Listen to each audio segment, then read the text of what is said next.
ST का full form हो गया हाई टेंशन और एलटी का हो गया लो टेंशन लाइन। ठीक है, उसके बाद अब यहां पर एक टर्म आ रहा है टेंशन। हर चीज में देखिए आप, एसटी है तो हाई टेंशन, एलटी है तो लो टेंशन। तो ये एक्चुअली ये टेंशन है क्या, इसे समझना पड़ेगा तो आप और अच्छे से समझ पाओगे। तो हाई टेंशन, चलिए देखते हैं टेंशन का मतलब क्या होता है। तो ये टेंशन वर्ड जो है ये आपका फ्रेंच डिक्शनरी से निकाला गया है। इसका फ्रेंच डिक्शनरी में इस शब्द का यूज किया हुआ है और इसका मतलब होता है वोल्टेज। तो ये फ्रेंच वर्ड है टेंशन और जिसका मीनिंग होता है वोल्टेज। जैसे कि आपका यहाँ पर एसटी लाइन है तो इसको क्या बोलते हैं, फुल फॉर्म होता है हाई टेंशन लाइन। तो आप इसको बोल सकते हो हाई वोल्टेज लाइन, टेंशन को आप वोल्टेज। ठीक है, तो क्या हो गया आपका हाई वोल्टेज लाइन, मतलब एसटी लाइन के बारे में बात हो रही है। लो वोल्टेज लाइन मतलब एलटी लाइन के बारे में बात हो रही है। तो समझ गए ये चीज आप कि high tension line is also known as high voltage line, क्योंकि टेंशन का मतलब जो फ्रेंच वर्ड से लिया गया है टेंशन, इसका मतलब ही होता है वोल्टेज। तो कहीं पर भी आपको कोई बोले हाई वोल्टेज लाइन या लो वोल्टेज लाइन तो आप समझ जाना कि एसटी और एलटी बारे में बात हो रही है। चलिए अब हम लोग देखेंगे कि वोल्टेज रेंज कितना होना चाहिए। जो आपका हाई टेंशन लाइन है या एलटी लाइन या एसटी लाइन है तो इसका वोल्टेज रेंज कितना वोल्ट कितना तक से कितना वोल्टेज तक रहेगा, तो उसको बोलेंगे हम एलटी लाइन और या एसटी लाइन। चलिए ये डॉट भी बहुत लोगों का क्लियर कर दूंगा मैं आज। चलिए लो टेंशन लाइन, लो टेंशन लाइन अगर जिसका वोल्टेज जो होगा 1000 वोल्ट से कम होगा, मतलब 1 केवी से कम होगा, उसको बोलेंगे लो टेंशन लाइन। याद रखना दोस्तों, 1000 वोल्ट से अगर कम होगा वोल्टेज तो उसको बोलेंगे लो वोल्टेज लाइन। जैसे कि इंडिया में देखा जाए एलटी सप्लाई जो हो रहा है हमारा, चाहे वो 440 या 400 वोल्ट, ठीक है, या 230 वोल्ट भी सप्लाई हो रही है, 2 एलटी सप्लाई हो रही है अपनी इंडिया में। तो अगर 440 वोल्ट है तो आपका 3 फेज कनेक्शन है, मतलब जिनके पास 3 फेज कनेक्शन होगा उसका जो एलटी सप्लाई होगा वो कितना होगा, 440 वोल्ट। अगर आपका सिंगल फेज कनेक्शन है तो 230 वोल्ट। ठीक है, तो जैसे हमारे घर में सिंगल फेज कनेक्शन है तो मेरे घर में कितना एलटी सप्लाई आ रही है, 230 वोल्ट की सप्लाई आ रही है। और जिसका 3 फेज कनेक्शन है उसका 440 वोल्ट आपका एलटी सप्लाई आ रही है। अब ये आपको क्लियर हो गया, एलटी लाइन से थोड़ा बना कंफ्यूजन आपको जो भी होगा दिमाग में थोड़ा क्लियर हुआ होगा। चलिए आप देखते हैं high tension line. High tension line किसको बोलते हैं, 11000 वोल्ट या 11 केवी लाइन या उससे ऊपर वाली लाइन को क्या बोलते हैं, हाई टेंशन लाइन बोलते हैं। अब 11000 वोल्ट जो आपका है और उससे ऊपर मैंने कहा कि हाई टेंशन लाइन, तो कितना तक इसका भी रेंज होना चाहिए। जैसे यहां तक क्या था, चलिए ठीक है, 1000 वोल्ट से नीचे रहेगा तो मैं उसको बोलूंगा लो टेंशन लाइन। तो इंडिया में हमारा जो भी एलटी लाइन जो ट्रांसफार्मर डिस्ट्रीब्यूशन ट्रांसफार्मर से जो अप टू पूर आ रही है वो 230 या 440 आएगी, तो आपकी एलटी लाइन हो गई। बट एसटी लाइन मैंने कहा 11000 वोल्ट या उससे ऊपर वाली लाइन, तो कितना तक, 33 केवी तक बोलेंगे या 66 तक, 130, तो कितने तक के वोल्टेज को हाई टेंशन लाइन बोलेंगे। चलिए देखते हैं। हाई टेंशन लाइन जो होता है वो अप टू 33 केवी तक की लाइन को क्या बोलते हैं, high tension line, ST line बोलते हैं। कभी आप लोगों ने देखा होगा जो स्टूडेंट आरई में काम कर रहे होंगे वो बोल रहे होंगे सर मैं एसटी लाइन में काम कर रहा हूँ। एसटी लाइन में काम करने का मतलब आपके दो चीजें दिमाग में आ रही होगी, या तो वो 11000 में काम कर रही होगा या 33 केवी में काम कर रहा होगा, है ना। तो आपको डॉट क्लियर हो गया कि अगर एलटी लाइन क्या होती है, 1000 वोल्ट तक से कम लाइन होगा तो उसको बोलेंगे लो टेंशन लाइन। अगर 11000 वोल्ट से ऊपर और 33 केवी तक की रेंज में होगा तो क्या बोलेंगे, हाई टेंशन लाइन बोलेंगे।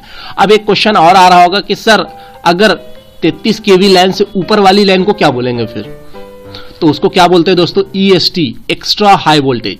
उसको क्या बोलेंगे, एक्स्ट्रा हाई वोल्टेज, ठीक है, या एक्स्ट्रा हाई टेंशन। टेंशन की जगह वोल्टेज भी रिप्लेस कर सकते हो।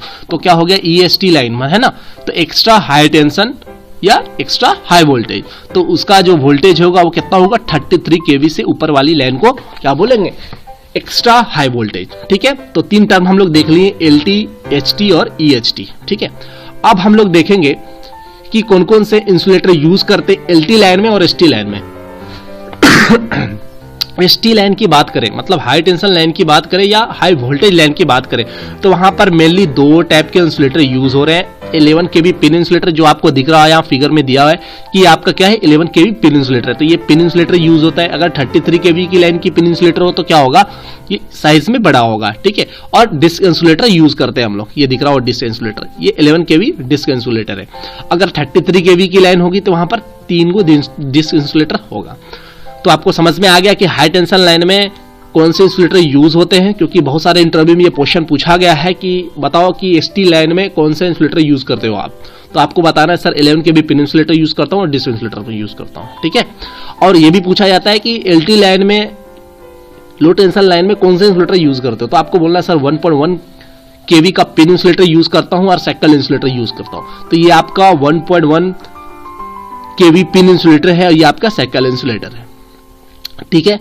और एक स्टूडेंट बार बार पूछ रहे थे सर जब एलटी लाइन में हम लोग पिन इंसुलेटर यूज कर सकते हैं तो सेकल इंसुलेटर क्यों यूज करते हैं। देखिए दोस्तों, ये दोनों का थोड़ा सा आपको समझना पड़ेगा। आप जो पिन इंसुलेटर है सिर्फ आप इसको कैसे खींच सकते हो, हॉरिजॉन्टली स्ट्रिंग कर सकते हो कोई भी कंडक्टर को, बट इसका फायदा ये है दोस्तों कि आप इसको एलटी को क्या कर सकते हो, एलटी लाइन को आप हॉरिजॉन्टल भी खींच सकते हो और वर्टिकल भी खींच सकते हो, ये इसका फायदा होता है।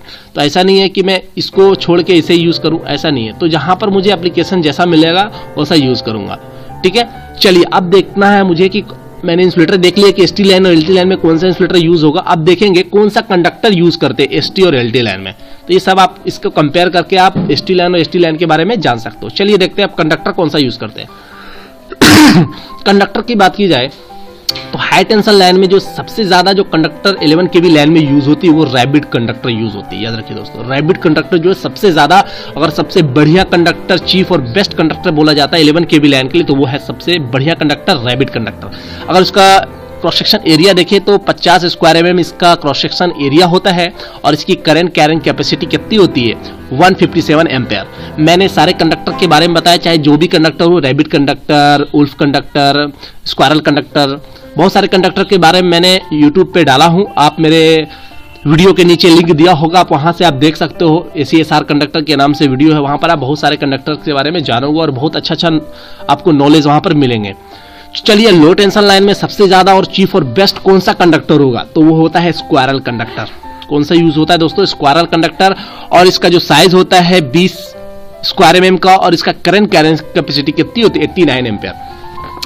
अब बहुत सारे लोग जो बोलते हैं सर वीजल कहां यूज करेंगे, ये कहां यूज करेंगे, सारे यूज होते हैं। अभी मैं थोड़ा सारा आपको बता देता हूं, बट अगर परफेक्ट बोला जाए चीफ और बेस्ट सबसे बढ़िया कंडक्टर 11 केवी लाइन के लिए तो ये रैबिट हो गया। और अगर आपका पूछ दे एलटी लाइन के लिए सबसे बढ़िया कंडक्टर कौन सा होगा, तो आपका स्क्वायरल कंडक्टर होगा, चीफ और बेस्ट। अब एलटी लाइन में और भी बहुत सारे यूज करते हैं, वीजल भी यूज कर देते हैं कभी कभी। वीजल कंडक्टर ऐसा है दोस्तों कि मैंने दोनों में काम किया हूं, मैं एलटी लाइन में भी काम किया हूं, एसटी लाइन में भी काम किया हूं। तो बहुत लोग होंगे जो एसटी लाइन में भी यूज किए होंगे, एलटी लाइन में भी यूज किए होंगे। अगर जो नहीं किए हैं तो इन फ्यूचर आप यूज करोगे तो आप समझ जाओगे, तो कर सकते हैं। बट ये बेस्ट है rabbit conductor high tension line के लिए और स्क्वायरल कंडक्टर जो है एलटी लाइन के लिए बेस्ट है। और एक आता है डॉग। डॉग भी आप यहां पर भी यूज कर सकते हो, कहीं कहीं पर 11 केवी में यूज किया था, बट वो जो है अगर डॉग कंडक्टर की बात की वो किसके लिए परफेक्ट है तो वो 33 केवी लाइन हो तो डॉग जो है सबसे बढ़िया कंडक्टर है। तो रैबिट जो है आपका 11 केवी के लिए सबसे बेस्ट, स्क्वायरल आपका 230 440 के लिए सबसे बेस्ट, और आपका जो है वीजल जो आता है ये दोनों बीच में आ जाता है, इंटरमीडिएट पे आ जाता है, तो आप कहीं पर भी यूज करते जैसा रहा वैसा यूज कर लिए। बट डॉग भी कभी कभी यहां पर यूज करते, बट डॉग अगर परफेक्ट बोला जाए तो सबसे अच्छा डॉग जो होगा वो 33 केवी लाइन के लिए होगा। तो हम लोगों ने देख लिया, इंसुलेटर देख लिया, ये देख लिया। अब एक चीज और दिख रहा है कि कितने कंडक्टर होते हैं, नंबर ऑफ कंडक्टर कितने होते हैं एसटी लाइन एलटी लाइन में। अगर एसटी लाइन अगर आपका है हाई टेंशन लाइन है तो उसमें कितने कंडक्टर होते हैं, 3 कंडक्टर होते हैं, सिर्फ 3 कंडक्टर होते हैं। वो आर वाई बी तीनों फेस के, जो आर और वाई और बी फेस के 3 कंडक्टर यूज होते हैं। बट अगर यहाँ पर कंपेयर करें एलटी लाइन में, लो टेंशन लाइन में, तो यहाँ पर 4 कंडक्टर होते हैं, 3 फेस के, आर वाई बी और एक न्यूट्रल के होते हैं। अब कोई बोलेंगे सर नहीं 5 होते, तो 5 भी होते हैं। 5 कैसे होंगे, अगर आपका 3 फेस हो गया तो आपका एक स्ट्रीट लाइट के लिए प्रोवाइड कराया जाएगा और एक न्यूट्रल के लिए, तब जाके 5 होगा। बट आपको ज्यादातर आपको दिखने को मिलेगा रूरल एरिया में आपको 3 फेस 4 वायर, 3 फेस हो गया और एक एक्स्ट्रा जो होता है वो न्यूट्रल के लिए। तो कहीं पर 5 होगा तो वो आपको टाउन एरिया में मिल सकता है, स्ट्रीट लाइट जहां पर आपको यूज देना हो वहां पर यूज करते हैं। अब देखते हैं, थोड़ा सा देख लेते हैं, ये आपका क्या है, PSS पावर सब स्टेशन है 33/11 केवी। ये 33 को 11 केवी में कन्वर्ट कर रहा है ये पावर ट्रांसफार्मर। और यहाँ पर जो 11 केवी लाइन है ये हम लोग कहाँ यूज कर रहे हैं, ये DTI स्ट्रक्चर है आपका, यहाँ पर ये गया और यहाँ से आपका 3 फेज और एक न्यूट्रल का, ये आपका हमारा जो घर है वहां पर आपका LT लाइन का कनेक्शन आ गया। तो ये आपका कौन सी लाइन हो गई दोस्तों, ये आपकी ST लाइन हो गई। ST लाइन क्या होता है, 11 kV लाइन से स्टार्ट होता है और 33 kV तक की लाइन को क्या बोलेंगे, ST लाइन बोलेंगे। और LT लाइन जो बोलेंगे वो अगर 3 फेज कनेक्शन है आपका तो आप बोलोगे 440 वोल्ट, अगर सिंगल फेज कनेक्शन है तो क्या बोलोगे, सिंगल फेज कनेक्शन है तो आपका 230 वोल्ट। ठीक है, तो ये आपका हो गया। अगर एक चीज और देखो आप, अगर लो टेंशन लाइन है, अगर आपने देखा होगा या आपने काम किया होगा, अगर डिस्ट्रीब्यूशन ट्रांसफार्मर है, आप कितने दूर तक LT लाइन खींचे होंगे। अगर 200 kV का है तो ज्यादा LT लाइन की लेंथ जो थोड़ी लंबी हो जाती है, जैसे 2 किलोमीटर, 2.5, 3 मैक्सिमम हो जाते हैं। तो अगर 200 kV का ट्रांसफार्मर है तो 200 तक चला गया, 2, 2.5 काफी है।